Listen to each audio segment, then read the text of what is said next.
ربنا اغفر لي ولوالدي وللمؤمنين يوم يقوم الحساب۔ اے ہمارے رب، مجھے اور میرے والدین اور تمام مومنوں کو اس دن معاف کر دینا جب حساب لیا جائے گا۔ یہ سورۃ ابراہیم میں ابراہیم علیہ السلام کی دعا ذکر کی گئی ہے، اور ان کی خوبصورت دعاؤں میں سے ایک دعا ہے جس میں وہ اپنے لیے، اپنے والدین کے لیے اور تمام مومنوں کے لیے قیامت کے دن بخشش کی دعا کر رہے ہیں۔ اس سے پتہ چلتا ہے کہ ابراہیم علیہ السلام کی پرسنالٹی کیا تھی، وہ کس شخصیت کے مالک تھے کہ جس کے اندر نرمی اور شفقت تھی اور دوسروں کے لیے بھلائی کو پسند کرتے تھے، دوسروں کے خیر خواہ تھے۔ اللہ تعالیٰ نے ابراہیم علیہ السلام کی ہر دعا قبول کی سوائے ان کے باپ کے لیے مغفرت کی دعا کے، اور وہ دعا انہوں نے کیوں کی؟ حالانکہ وہ مسلمان نہیں تھے، کیونکہ انہوں نے ایک وعدہ کر لیا تھا ان سے، تو اس کی بنا پر، اور جب آپ پر واضح ہو گیا کہ وہ اللہ کا دشمن ہے باپ، تو وہ ان سے بری ہو گئے، برات کا اظہار کر دیا۔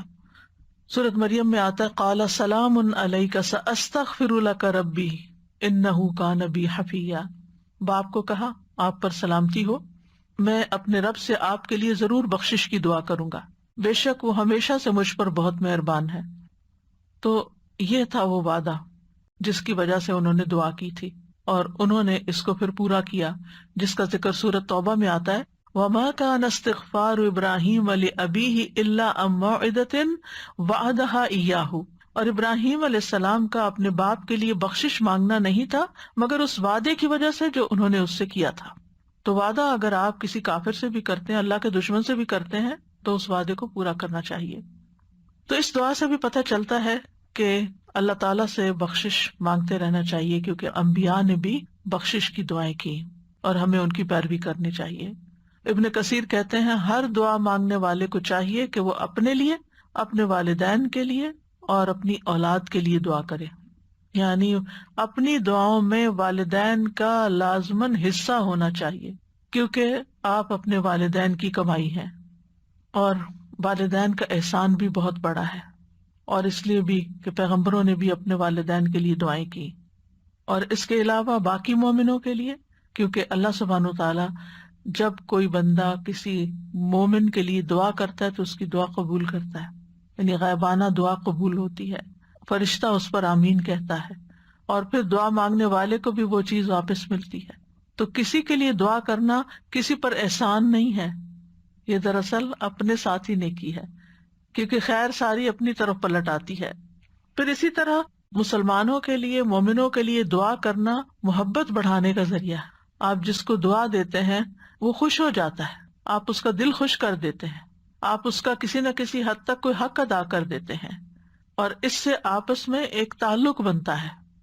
تو یہاں اس آیت سے بھی پتہ چل رہا ہے کہ دعا مانگنے میں مستحب ترتیب یہی ہے کہ ربنا اغفر لی ولوالدی وللمؤمنین،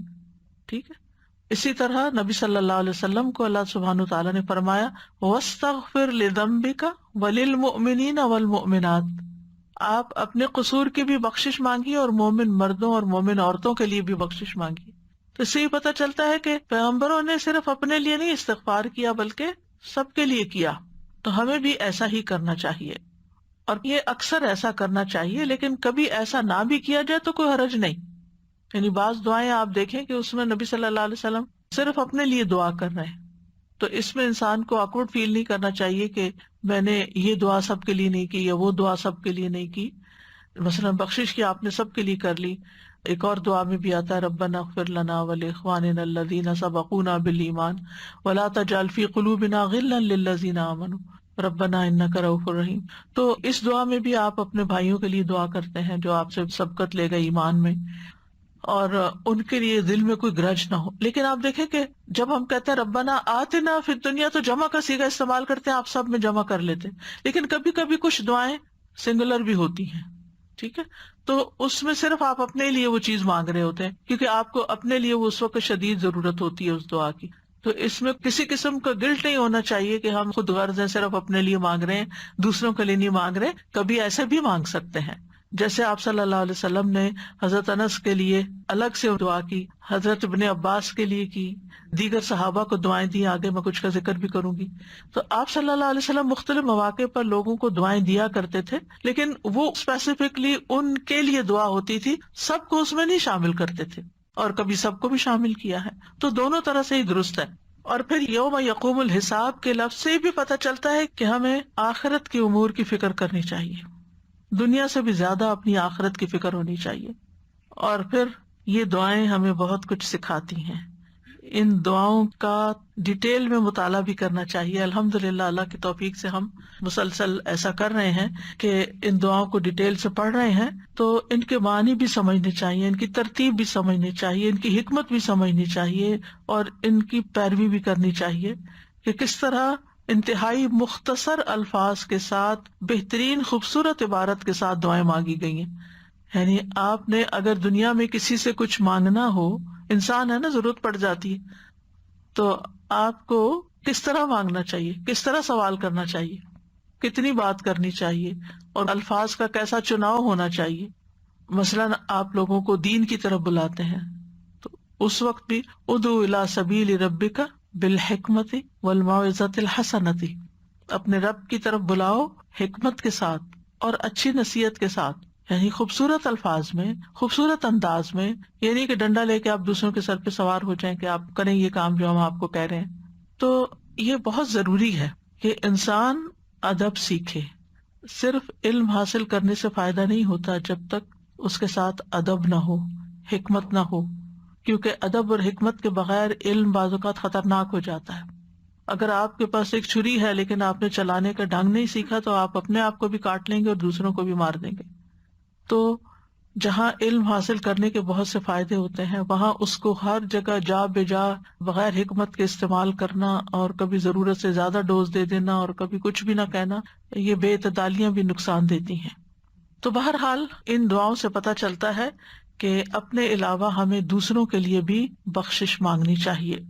صفوان بن عبداللہ بن صفوان، جن کے نکاح میں درداء تھی، کہتے ہیں ایک مرتبہ میں ملک شام آیا اور ابو درداء کی خدمت میں حاضر ہوا. وہ گھر پر نہیں ملے، البتہ ام درداء موجود تھی.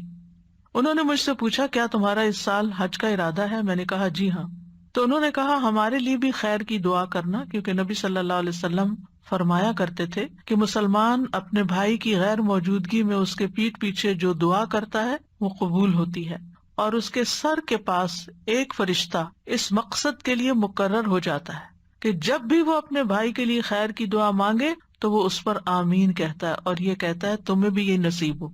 اب اس میں ایک تو یہ ہوتا ہے کہ لوگ آپ کو خود کہتے ہیں کہ ہمارے لیے یہ دعا کر دیں، وہ بھی کر دینی چاہیے، لیکن اس کے علاوہ بھی آپ بغیر کسی کے کہے اپنے دل سے دوسروں کو دعا دیں. مثلاً آپ کے پاس قبولیت کے اوقات ہیں، آپ حج پر گئے ہیں، عمرے پر گئے ہیں، کوئی اور دعا مانگنے کا موقع ہے، تو ایسے موقع پر آپ ان کو خود سے بھی دعا دیں، وہ کہیں یا نہ کہیں. اب دیکھیں کہ بر نیکی کیا ہوتی ہے. نیکی وہ نہیں ہوتی جو کوئی آپ سے کوئی سوال کرتا ہے تو پھر آپ کرتے ہیں، وہ بھی ایک نیکی ہے. لیکن احسان کیا ہوتا ہے کہ کسی نے آپ سے مانگا نہیں ہے، آپ خود اس کی ضرورت محسوس کر کے اس کو دعا دیتے ہیں یا کوئی چیز دیتے ہیں کہ لگتا ہے یہ بھوکا ہے، یہ پیاسا ہے، یہ بیمار ہے، اس کو دوا چاہیے، اس کو مشورہ چاہیے، یہ غمگین ہے، اس کو تسلی چاہیے، اس کو صبر کی تلقین چاہیے. یعنی یہ ہمیں خود سے دوسروں کی چیزیں محسوس ہونی چاہیے، اور دوسروں کے کہے بغیر جتنا وہ لینا چاہیں اس حد تک آپ آگے بڑھ سکتے ہیں. پھر اسی طرح ایک اور روایت میں ابو بکر صدیق رضی اللہ عنہ کا قول ہے، اللہ کی خاطر بنے ہوئے بھائی کی دعا قبول ہوتی ہے. یعنی جن لوگوں سے ہم اللہ کی خاطر محبت کرتے ہیں ان کی دعائیں، کیونکہ وہ خالص ہو کے آپ کے لیے دعا کریں گے، دل سے آپ کے لیے دعا کریں گے. ایک آدمی نبی صلی اللہ علیہ وسلم کی خدمت میں آیا اور دعا کرنے لگا کہ اے اللہ مجھے اور محمد صلی اللہ علیہ وسلم کو بخش دے اور اپنی رحمت میں ہمارے ساتھ کسی کو شریک نہ کرنا. نبی صلی اللہ علیہ وسلم نے پوچھا یہ دعا کون کر رہا ہے؟ اس آدمی نے عرض کیا میں ہوں. نبی صلی اللہ علیہ وسلم نے فرمایا تم نے اس دعا کو بہت سے لوگوں سے اوٹ میں دے دیا ہے، یعنی محدود کر دیا ہے. اب دیکھیں نبی صلی اللہ علیہ وسلم کی کریکشن کا طریقہ بھی کتنا اچھا ہے نا.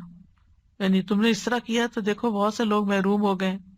نبی صلی اللہ علیہ وسلم کو بھی اپنے لیے اہل ایمان کے لیے بخشش کی دعا کا حکم دیا گیا تھا، وَاسْتَغْفِرْ لِذَنبِكَ وَلِلْمُؤْمِنِينَ وَالْمُؤْمِنَاتِ۔ اسی طرح جو حاملین عرش فرشتے ہیں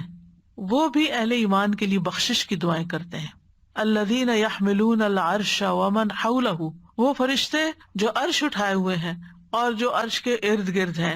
یسبحون بحمد ربہم، وہ اپنے رب کی حمد کے ساتھ اس کی تسبیح کرتے ہیں، ویؤمنون بہ، اور اس پر ایمان رکھتے ہیں، ویستغفرون للذین آمنوا، اور وہ ایمان والوں کے لیے بخشش کی دعا کرتے ہیں، اور کیا واسطہ دیتے ہیں اللہ کی رحمت کا، ربنا وسعت کل شیء رحمتا وعلما، اے اللہ، اے ہمارے رب، تو نے ہر چیز کو رحمت اور علم سے گھیر رکھا ہے، فاغفر للذین تابوا واتبعوا سبیلک وقہم عذاب الجحیم، تو ان کو تو بخش دے جنہوں نے توبہ کی، تیرے رستے پہ چلے اور انہیں بھڑکتی ہوئی آگ کے عذاب سے بچا لے۔ تو یہاں پر بھی آپ دیکھیں کہ جہنم کی آگ سے بچنے کی دعا ہے، کیونکہ انبیاء ہوں یا فرشتے، ان کا جو ہم و غم ہے وہ آخرت کی کامیابی ہے، اور اسی طرح جو نیک صالح مومن ہوتے ہیں ان کے نزدیک بھی